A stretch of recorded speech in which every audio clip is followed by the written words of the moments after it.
I'm going to start you folks off with a quick walkthrough because I feel like I owe you a bit of context. So the old woman on the right side is our narrator, and the girl in the back is her 8-year-old self, who was at the time experiencing the atomic bomb in Hiroshima. This victim is somebody who entered her home, which was outside of the city, seeking refuge after the bombing. You see that he has a combination of wounds, and these were collected from images and stories from not only Kikogura but other hibakusha or A-bomb survivors.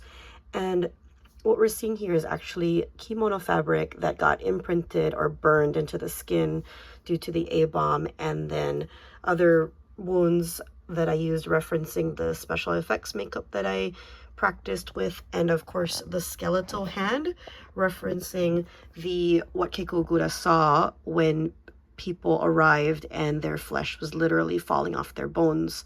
Now you wonder, right, these wounds you could probably survive. Painful but survivable.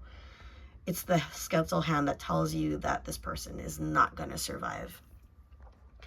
So the teapot is actually not hot at all. It's water. And the story is that young Keiko Gura heard their cries or their desperate pleas for water, and she was told that if she would give them water, then they would die. And as an 8-year-old, she definitely thought she killed a bunch of people that were already on their way out. And that's a lot for an 8-year-old to have to live with for so long. So formally, I do feel that overall this is probably the best composition I've ever executed, but I did have the luxury of using a ready-made composition by Caravaggio.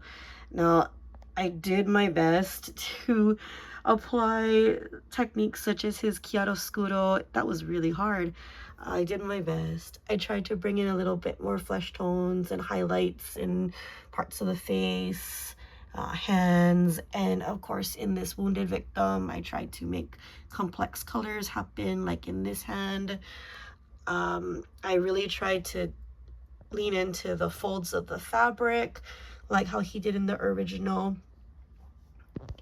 and of course the smoke in the background. So the smoke is actually from the A-bomb. I think I heard Andrea mention that.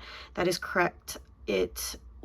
Keiko Gura explains that after the A-bomb, she came to because she was knocked unconscious and she thought it was nighttime and she wasn't sure what time of day it was. So we're not supposed to know here.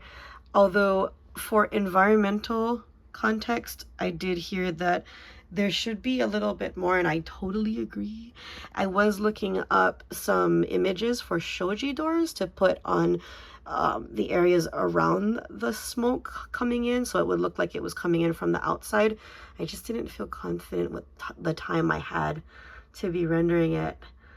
Lastly, the teapot I decided to use, not only because actually people drink from them in the countryside, a lot of times you'll see in film, but also because when you're trying to desperately help someone, you're probably just going to grab whatever's lying around.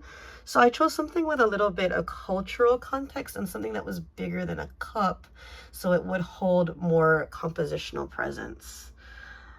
This is a teapot that my grandmother had in her home that I thought would be appropriate and to show us where in the world this is taking place, because I didn't want to be very overt about it